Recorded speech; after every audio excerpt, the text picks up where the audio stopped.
మా Telangana TV. Dhanalakshmi bank నూతన branch ధవళేశ్వరంలో గురువారం ఉదయం ఘనంగా ప్రారంభించారు.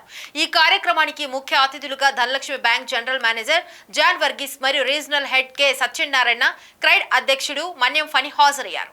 ఈ సందర్భంగా రీజనల్ హెడ్ సత్యనారాయణ మాట్లాడుతూ ధవళేశ్వరం బ్రాంచ్ ఆంధ్రప్రదేశ్లో 20వ బ్రాంచ్ అని, ధనలక్ష్మి బ్యాంక్ మొత్తం 261 శాఖలు ఉన్నాయని, బ్యాంకులో అన్ని రకాల సేవింగ్స్, ఫిక్స్డ్ డిపాజిట్ సౌకర్యాలు మరియు అన్ని లోను సదుపాయాలు ఉన్నాయన్నారు.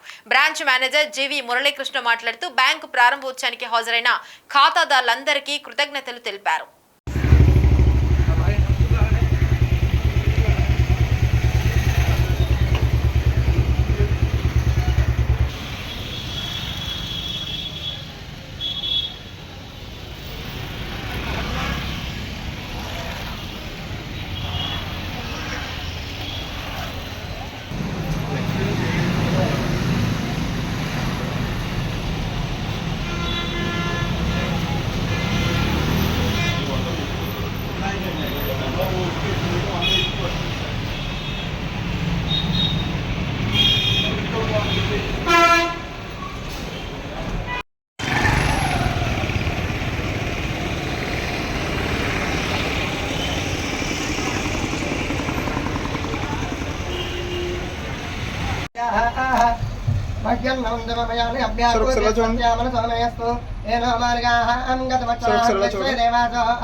Satyanarayana, regional head Dhanalakshmi bank Hyderabad అండి. ఈరోజు ధవళేశ్వరంలో మా బ్రాంచ్ ఈరోజు ఓపెన్ చేసుకోవడం చాలా హ్యాపీగా ఉంది. సో మాకు ఇది తెలుగు రాష్ట్రాల్లో 20వ బ్రాంచ్. మాకు నిన్ననే 8వ బ్రాంచ్ తెలంగాణ రాష్ట్రంలో వరంగల్లో నిన్న ఓపెన్ చేసాం. మాకు పాన్ ఇండియాలో మొత్తం 261 బ్రాంచెస్ ధనలక్ష్మి బ్యాంకుకు ఉన్నాయి. ఈ సందర్భంగా నేను ముఖ్యంగా మన వాళ్ళందరికీ మా బ్యాంక్ గురించి చెప్పాలంటే 1927లో కేరళ రాష్ట్రంలో త్రిశూర్ అనే ఒక ఊళ్ళో స్టార్ట్ చేయబడ్డ బ్యాంక్ మాది. శబరిమల ట్రావెన్కూర్ దేవస్థానం బోర్డుకి మేము సోల్ బ్యాంకర్స్ గత 44 సంవత్సరాలుగా. అక్కడ మేము ఈ దేవస్థానం ఓపెన్ చేసినప్పటి నుంచి నవంబర్ 16 నుంచి మొదలెట్టి జనవరి 31 వరకు మేము అన్ని రకాల సర్వీసెస్, హుండీ కలెక్షన్స్ కానివ్వండి, అక్కడ ప్రసాదాలు అమ్మడం, టోకెన్లు అమ్మడం, అన్ని రకాలుగాను ఆ దేవస్థానం అయ్యప్ప సేవలో మా స్టాఫ్ అందరూ కూడా పనిచేస్తున్నారు. అదేవిధంగా మాత అమృతాన్నమయ్యి. Good morning. Happy to be a part of inauguration of Dhavleshwaram branch today here. We have 261 branches and 282 ATMs across the country. We are the bankers to most of the temples in Kerala, including Travancore Devastham Board. And we cater to Shabarimala Devasthanam also. And we are a bank which was started in 1927 for a social cause. So we ensure that we give the best service to our customers. All the products which are available in any of the bank, we also ensure that the best digital products are available to our customers, to the next generation, with a human touch. So I assure from the management that we will give the best service, the financial service, to the people of Dhavleshwaram, and ensure that we both grow together towards the sir చెప్పినప్పుడు 1927లో start అయిన Dhanalakshmi bank అంచెలంచెలుగా చివరికి ధవళేశ్వరం రాజమండ్రి చేరింది. ఇప్పుడు మనకి ఇక్కడ open చేయడానికి కారణం ఏంటంటే ఉభయ గోదావరి జిల్లాలతో ఇంకో 2 బ్రాంచ్లతో పాటు ధవళేశ్వరం కూడా రాజమండ్రికి ప్రజలకి సేవతో పాటు లోన్ సౌకర్యాలు కానివ్వండి, వివిధ అకౌంట్స్ కానివ్వండి, రికరెంట్ డిపాజిట్స్ కానివ్వండి, బిజినెస్ లోన్ కానీ, లేటెస్ట్గా ఇప్పుడు GST పేమెంట్స్ కానివ్వండి, మన ధనలక్ష్మి బ్యాంకులో సౌకర్యం కలదు.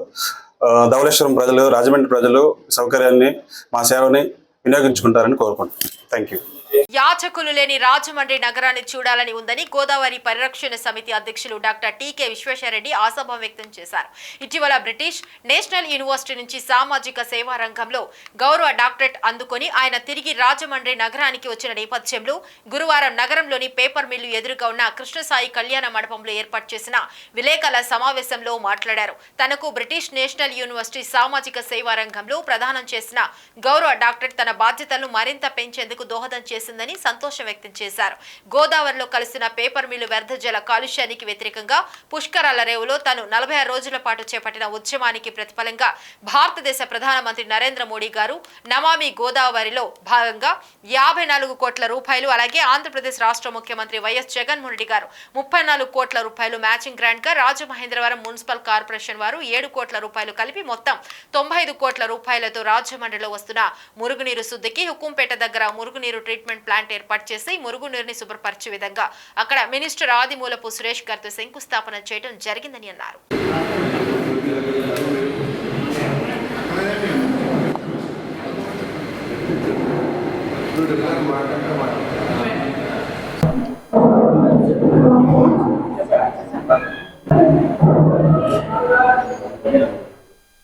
పరిచయం ఉంటుంది. ఆయన అప్పారావు గారు స్పోర్ట్ ఇన్ఛార్జి, భద్రరావు గారు, ఈయన పట్నాయక్ గారు, ఈయనేమో అప్పారావు గారు సివిల్ డిపార్ట్మెంట్.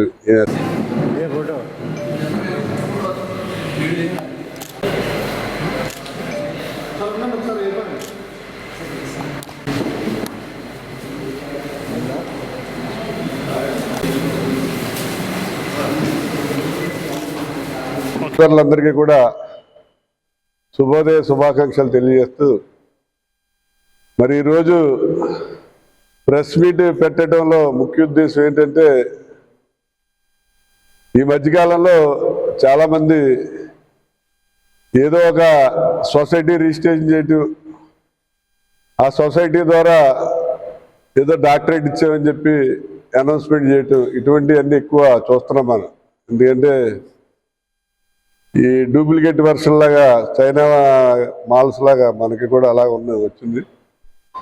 కానీ అసలు నిజమైన సర్వీసు, పోర్టబుల్ సర్వీసు చేసిన తర్వాతనే అది కరెక్ట్ యూనివర్సిటీ నుంచి వచ్చిందా అనే విధంగా మీకు తెలియజేయటం కోసం అని చెప్పి ఇక్కడ ప్రెస్ మీట్ ఏర్పాటు చేయడం జరిగింది.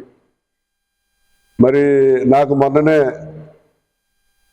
28వ తారీఖున ఈ నెల బ్రిటిష్ నేషనల్ యూనివర్సిటీ వారి చేత చేసిన సామాజిక సేవకి, సోషల్ సర్వీస్కి గుర్తింపుగా గౌరవ డాక్టరేట్ ఇవ్వటం జరిగింది. ఆ గౌరవ డాక్టరేట్ని తంజావూరు దగ్గర ఉన్నటువంటి పెరంబూర్ యూనివర్సిటీలో, అక్కడ బ్రిటిష్ నేషనల్ యూనివర్సిటీ వాళ్ళు ఇచ్చారు. అంటే అందరూ లండన్ రావడం కష్టం కాబట్టి ఇక్కడ ఇవ్వటం జరిగింది. ఏదైతే ఈ బ్రిటిష్ నేషనల్ యూనివర్సిటీ 15 దేశాల్లో వాళ్ళకి యూనివర్సిటీస్ ఉన్నాయి, వాళ్ళ వరల్డ్ వైడ్ ఇంపార్టెన్స్ని గుర్తించి వాళ్ళు ఈ డాక్టరేట్ ఇవ్వడం జరుగుతుంది.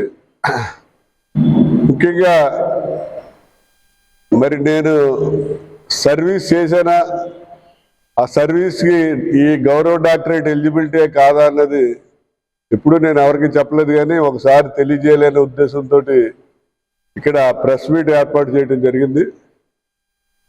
మరి నేను ఆంధ్ర యూనివర్సిటీలో 75-80లో బీటెక్ యూనివర్సిటీ క్యాంపస్లో చదవడం జరిగింది. 79లో అక్కడ ఇంజనీరింగ్ కాలేజీ స్టూడెంట్స్ యూనియన్కి నేను చైర్మన్గా పనిచేయడం జరిగింది. ఆ టైంలో యూనివర్సిటీ అంతా కూడా ఎక్కువ గొడవలు ఆటితో ఉండేది. మా టైంలో కూడా మేము చేసిన గొడవలకే యూనివర్సిటీ 3 months క్లోజ్ అయిపోయింది, కంప్లీట్గా క్లోజ్ చేశారు. ఆ తర్వాత రాజమండ్రి వచ్చి ఇక్కడ పేపర్ మిల్లో ఇంజనీర్గా జాయిన్ అవ్వడం జరిగింది. ఇక్కడ రాజమండ్రి పేపర్ మిల్లో ఇంజనీర్గా జాయిన్ అయిన తర్వాత ఏసీవరెడ్డి గారు 81లో నేను ఇక్కడ జాయిన్ అయ్యాను. ఏసీవరెడ్డి గారు మున్సిపల్ చైర్మన్గా కంటెస్ట్ చేస్తే రైల్వే స్టేషన్ దగ్గర 200 కుటుంబాలు ఒడియా వాళ్ళు ఉంటే వాళ్ళ ఓటు వేయించుకోవడం ఎలాగా వాళ్ళకి తెలియక, ఎందుకంటే వాళ్ళకి ఇంగ్లీష్ రాదు, తెలుగు రాదు, హిందీ రాదు, ఒడియా ఒకటే వచ్చు. సో ఒడియా వాళ్ళతోటి ఓట్లు ఎలా వేయించాలంటే పేపర్ మిల్లో ఒడియా పనిచేసే వాళ్ళు ఉంటారు కాబట్టి వాళ్ళ ద్వారా చేయించవచ్చు అంటే పేపర్ మిల్లు ఎవరున్నారో మనోడని చూస్తే విశ్వేశ్వరరెడ్డి ఉన్నాడని చెప్పి నన్ను పట్టుకుని ఆ వడియో వాళ్ళ ద్వారా ఓట్లన్నీ అప్పుడు వేయించుకోవడం జరిగింది. ఆ రోజు నుంచి కూడా యేసువరెడ్డి గారు ఇక కూడానే తిప్పుకునేవాడు. ఎందుకంటే ఆయనకి ఎడ్యుకేషన్ లేదు, ఆయన 3వ తరగతి చదివాడు, ఆయన ఇంగ్లీష్ చదవటం కానీ హిందీ మాట్లాడటం కానీ రాదు. అందువల్ల అసలు నన్ను వదిలేవాడు కాదు, కూడానే పెట్టుకుని మరి రాజకీయంగా ఆయనకి అన్నిటికీ ఏ కార్యక్రమం చేసినా విశ్వేశ్వరరెడ్డి అంటూ ఉండేవాడు. ఈ రాజమండ్రిలో నేను అనేక కార్యక్రమాలు చేయడం జరిగిందండి. ఎందుకంటే చాలా మంది రాజకీయ నాయకులు ఈవేళ రాజమండ్రిలో ఎమ్మెల్యేలు చేశారు, ఎంపీలు చేశారు, మంత్రులు చేశారు. ఎవడ కూడా సొంత డబ్బులతోటి ఒక బస్ షెల్టర్ కట్టించాను, లేకపోతే ఒక విగ్రహం నన్ను సొంత డబ్బులతోటి కట్టించాను అనే నాయకుడు ఎవడ కూడా ఈ రాజమండ్రిలో లేడు. ఈ రాజమండ్రిలో సీతంపేట 5 ఫీట్ గ్లోబ్ మీద రాజీవ్ గాంధీ విగ్రహం పెట్టించడం జరిగింది. అలాగే మూలగొయ్యలో మన మహాత్మా గాంధీ విగ్రహం పెట్టించడం జరిగింది. సీతంపేట సెంటర్లో మరి ఏబి నాగేశ్వరరావు ఇంటి దగ్గరలోనే ఏబి నాగేశ్వరరావు విగ్రహం పెట్టించడం జరిగింది. అదేవిధంగా పేపర్ మిల్లు మల్లాయిపేట క్వార్టర్స్ దగ్గర మా తల్లిగారి పేరున ఒక బస్ షెల్టర్ కట్టించడం జరిగింది. అలాగే కోట్లింగాల గుడికి వెళ్ళే దారిలో ఇక్కడ మా తండ్రి గారి పేరు మీద పేదల కలిగిరెడ్డి బస్ షెల్టర్ అని ఒక బస్ షెల్టర్ కట్టించడం జరిగింది. నేను ఛాలెంజ్ చేసి చెప్పగలను, ఎందుకంటే ఈ రాజమండ్రి సిటీలో ఏ ఎమ్మెల్యే కానీ ఎంపీ కానీ మినిస్టర్ కానీ ఎవడో సొంత డబ్బులతోటి ఏ కన్స్ట్రక్షన్ సొంతంగా చేసిన నాయకుడు ఎవడలేడు. అలాగే ఈవేళ రాజమండ్రిలో ఏ ఎమ్మెల్యే ఎంపీ మినిస్టర్ ఎవడు ఇప్పించలేనని ఇల్లు నేను ఇప్పించాను. పందిరి మహాదేవుడిపేట ఇల్లు నేను ఇప్పించాను, బృహన్నలపేట ఇల్లు నేను ఇప్పించాను. అలాగే సెట్టిబెల్జీపేటలో ఇల్లు పైన కూడా అంతస్తు చేసుకోవాలంటే దాని పర్మిషన్ నేను ఇప్పించాను. బృహన్నలపేటకి ఈ భారతదేశంలోనే బృహన్నలకి ఒక కాలనీ కట్టించిన వ్యక్తి నేనే, ఎవరు లేడు భారతదేశంలో. బృహన్నల కాలనీ అని చెప్పి మన రాజమండ్రిలోనే ఉంది, ఎక్కడా లేదు. అలా బృహన్నల కాలనీ అని చెప్పి నేను రాజమండ్రిలో అక్కడ కట్టించడం జరిగింది. అలాగే ఇందిరానగర్ కాలనీ చిన్న చిన్న గుడిసెలు వేసుకుని చాలా దుర్భరంగా ఉండేవారు. అటువంటి దానికోసం 42 సార్లు ధర్నాలు చేసి మున్సిపల్ ఆఫీస్ దగ్గర, సబ్ కలెక్టర్ ఆఫీస్ దగ్గర అక్కడ ఇందిరానగర్ కాలనీ నిర్మించడం జరిగింది. ఆ ఇందిరానగర్ కాలనీ ఈవేళ మరి రాజమండ్రిలో మన దానవాయిపేటలోనూ ప్రకాష్ నగర్లోనూ ఉన్నట్టుగా ఉంటుంది అక్కడికి వెళ్తే. అలాగే రాజీవ్ గాంధీ నగర్ అని ఉంటుంది మీకు రాజా థియేటర్ ఎదుర, అవన్నీ ఇల్లు తీసేస్తే వాళ్ళందరికీ కూడా సింహాచల్ నగర్లో వాళ్ళందరికీ ఇల్లు ఇప్పించడం జరిగింది. అలాగే పల్లీలు గోదావరి గట్టు ఉండేవారు, పుష్కరాల టైంలో అవన్నీ తీసేయాలంటే వాళ్ళందరికీ ఇక్కడ R&B వర్క్ షాప్ దగ్గర వాళ్ళందరికీ ఇల్లు ఇప్పించడం జరిగింది. అలాగే నటరాజ్ జయరాం థియేటర్ వెనకాల ఆ వాంబే గృహాలు అవి RTCకి సంబంధించిన ల్యాండ్, 8 ఎకరాల ల్యాండ్. అనేక సార్లు వాళ్ళు తీసేయాలని చెప్పి ప్రయత్నం చేస్తే RTC చైర్మన్ బుల్లబ్బాయి రెడ్డి ఉండేవాడు, అతనితో మాట్లాడి అవన్నీ ఆఫ్ చేయడం జరిగింది. వాళ్ళందరికీ కూడా కాలనీ కట్టించడం జరిగింది. అలాగే ఆదమ దిబ్బ మీద పెంటకొప్పలు ఉండి అన్ని ఆకుల చేత అనే ఒక ఆవిడ మహిళా ప్రెసిడెంట్ ఉండేది. మన నారాయణ అతని పేరు ట్రేడ్ యూనియన్ లీడర్ ఒక ఆయన ఉండేవాడు, వాళ్ళతోటి అక్కడ పాకలేంచి తర్వాత వాటికి వాంబే గృహాలు చేయించడం జరిగింది. మరి అంతేకాకుండా చోట్ల మరి ఇల్లు గృహాలు అవి కూడా ఈ రాజమండ్రిలో ఏ ఎమ్మెల్యే ఎంపీ మినిస్టర్ కూడా అందరూ ఏదో చేశాను, అది చేశాను, ఇది చేశాను అని చెప్పుకుంటారు. పదవులు చేసి ఎమ్మెల్యే ఎంపీ పదవుల్లో ఉండి నేను ఏ పదవి చేయకపోయినా సరే మరి అనేక మందికి గృహాలు చేయడం జరిగింది. ఈ రాజమండ్రిలో కుట్టు శిక్షణ కేంద్రాలు కానీ ఎవరికైనా లోన్లు వాళ్ళు చేసుకుంటాను, వ్యాపారాలు చేసుకుంటానంటే లోన్లు కానీ ఇప్పించిన నాకంటే ఎక్కువ ఇప్పించిన వాడు ఎవరు లేడు. ఇంకా మీకు ఆశ్చర్యకరమైన విషయం ఏంటంటే శివరాజు సుబ్రహ్మణ్యం ప్రింటింగ్ ప్రెస్ పెట్టుకుంటానంటే కంపల్సరీ స్టేట్ బ్యాంక్లో నేను షూరిటీ పెట్టాను. అంటే ఎవరికి చెప్పలేదు, ఇప్పుడు ఫస్ట్ టైం చెప్తున్నాను. అది అలా అనేక మందికి బిజినెస్లు రీచ్నా లేకపోతే వ్యాపారాలకు కానీ అన్ని రకాలుగాను మరి సర్వీస్ చేయడం జరిగింది. ఈ పేపర్ మిల్ సెంటర్లో అరుణ్ కుమార్ మాంగారు స్టేట్ బ్యాంక్ మేనేజర్గా చేసుకోడాను. ఏమంటే మన సెంటర్లో వాళ్ళకి రిక్షాలు ఇవ్వాలి సార్, అంత పాత పడిపోయిన రిక్షాలు కావాలంటారంటే ఎన్నండి అది 27 కావాలి సార్ అన్నాను. 27 కాదు రెడ్డి గారు, గోకారం బస్ స్టాండ్ దగ్గర నుంచి మల్లాయిపేట దాకా మన బ్రాంచ్ ఏరియాలో ఎంతమంది రిక్షా కావాలో అడిగండి అన్న. 72 మంది వచ్చారండి అన్న. 72 మందికి ఆయన రిక్షాలు ఇచ్చాడు. 2000 అరుణ్ కుమార్ గారు యొక్క మాంగారు స్టేట్ బ్యాంక్ మేనేజర్ గారు. అలాగే మాజీ సైనిక సంక్షేమానికి నేను 15 సంవత్సరాలు అక్కడ ఆనరబుల్ ప్రెసిడెంట్కి చేశాను. వాళ్ళకి 23 మందికి విజయనగరం దగ్గర 5 ఎకరాలు చెప్పు ల్యాండ్ ఇప్పించాను.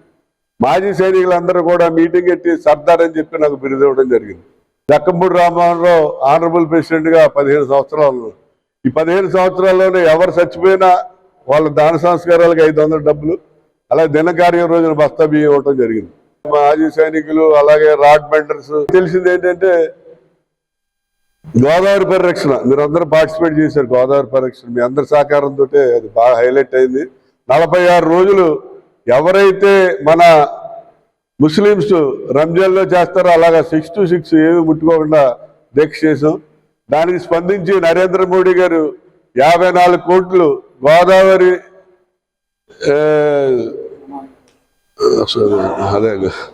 గోదావరి పరిరక్షణ దానికి 54 కోట్లు ఇవ్వడం జరిగింది. అలాగే మన జగన్మోహన్ రెడ్డి గారు 34 కోట్లు మ్యాచింగ్ గ్రాంట్ ఇవ్వడం జరిగింది. మున్సిపాలిటీ వాళ్ళు 7 కోట్లు ఇచ్చారు. మొత్తం 95 కోట్లతో ఉక్కుంపేట దగ్గర ఒక ప్లాంట్కి మన మినిస్ట్రీ గారు ఆయన మన అర్బన్ డెవలప్మెంట్ మినిస్టర్ గారు ఆయన శంకుస్థాపన కూడా చేయడం జరిగింది. అంటే 95 కోట్ల రూపాయలు దీక్ష చేయటం వల్ల వేళ మనకి రావటం జరిగింది. అలాగే వారసత్వ పరిరక్షణ అని చెప్పి మన రాజమండ్రిలో ఉన్న వారసత్వ సంపదని కొంతమంది ఆక్యుపై చేయడం కూడా జరిగింది. వాటి మీద కూడా పోరాటం చేసి మన వారసత్వ సంపద కాపాడాలని చెప్పి కూడా అనేక కార్యక్రమాలు కూడా చేయటం జరుగుతుంది. అలాగే ఇప్పుడు మన నరేంద్ర మోడీ గారు కాకినాడ జిల్లా పిఠాపురం నియోజకవర్గ పిఠాపురం మండలం నవకండ్రవాడ గ్రామంలో 2013 సంవత్సరంలో శ్రీనకులమ్మ అమ్మవారి ఆలయంలో నిర్మాణం పూర్తయిన సందర్భంగా ప్రతి సంవత్సరం మే 30వ తేదీన అమ్మ వేడుకలు వైభవంగా నిర్వహించినట్లు గ్రామంలో ఆలయ కమిటీ సభ్యులు తెలిపారు. ఈ అమ్మ ఆలయ నిర్మాణం పూర్తి చేసి 12 సంవత్సరాలు పూర్తయిన సందర్భంగా అమ్మవారికి ప్రజలు ఎంతో ఘనంగా వైభవంగా కుంకుమ పూజలు చేయడం జరిగింది. అమ్మవారి మహోత్సవంతో పాటు అన్నదాన కార్యక్రమం నిర్వహించారు. ఈ కార్యక్రమంలో కమిటీ సభ్యులు మరియు పరిసర గ్రామ ప్రజలు అధిక సంఖ్యలో పాల్గొన్నారు.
జై గంగా మాత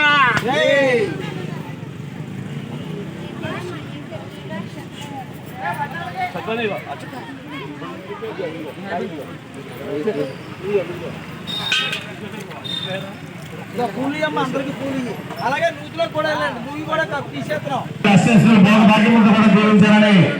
మరి మరి కోరుతా ఉన్నాం అందరూ కూడా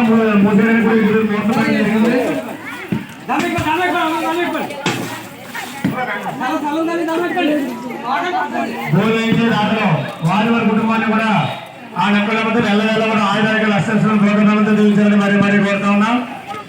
మా అందరూ కూడా అక్కడ ఒకసారి చూస్తే లైట్ లైట్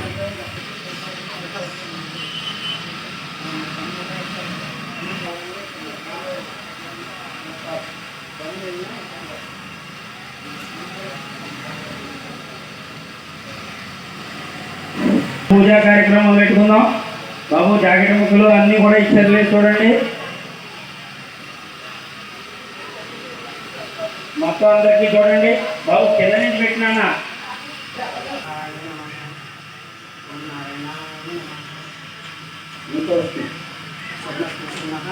ఇలా తీసుకురా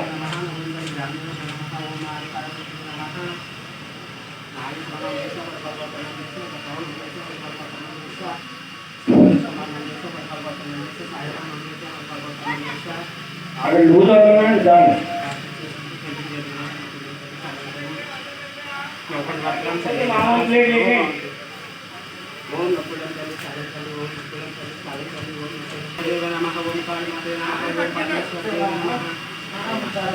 नमः ओम लक्ष्मीदेवी नमः ओम लक्ष्मीदेवी नमः ओम संतान लक्ष्मीदेवी नमः ओम अन्नपूर्णेश्वरी नमः ओम देवी नमः ओम ब्रह्मदेवी नमः ओम उपमुखये नमः ओम श्यामलेश्वरी नमः ग्राम देवते नमः ओम माधवासिद्धि नमः ओम चेंकिशेखर नीराजनं समर्पयामि ओम चेंकिशेखर नीराजनं समर्पयामि गंगापूजानि समर्पयामि ओम समर्पयामि जो समर्पयामि ओम प्राणाय सह मर्दन सह नंदन सह नारायण सह अमृतनैवेद्यं समर्पयामि आनन्दकपूर्णं नीराजनं श्री महालक्ष्मी देवतानुग्रह सिद्धिरस्तु महालक्ष्मी देवतानुग्रह सिद्धिरस्तु श्रीमा गौरी देवतानुग्रह सिद्धिरस्तु ओम नमः शिवाय हर हर महादेव शंभो शंकर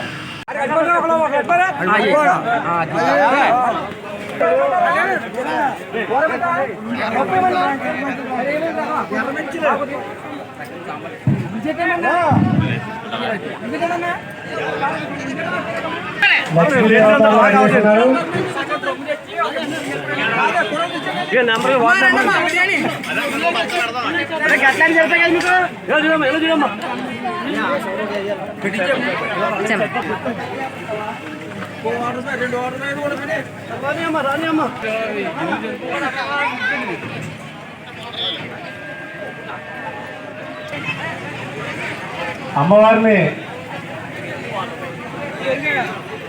చాలా అందంగా తీసేయడం జరుగుతుంది. ప్రతిరోజు ప్రతి సంవత్సరానికి కదా ప్రతిరోజు కూడా ఈ యొక్క అమ్మవారిని మన పిల్లి నాగేశ్వరరావు గారు మన గత 6-7 సంవత్సరాల బట్టి నుంచి ఈ యొక్క అమ్మవారిని నిత్య దీపారాధనతో పాటు అమ్మవారికి మరి చీరలు కానీ అలంకరణ కానీ మరి ఆవిడని ఒక అంత గొప్పగా ఎవరో చేయరు. ఎందుకంటే ప్రతి ఊర్లోనూ కూడా అమ్మవారు ఉంటారు కానీ నిత్య దీపారాధన జరగదు. కానీ మన ఊరు అమ్మవారికి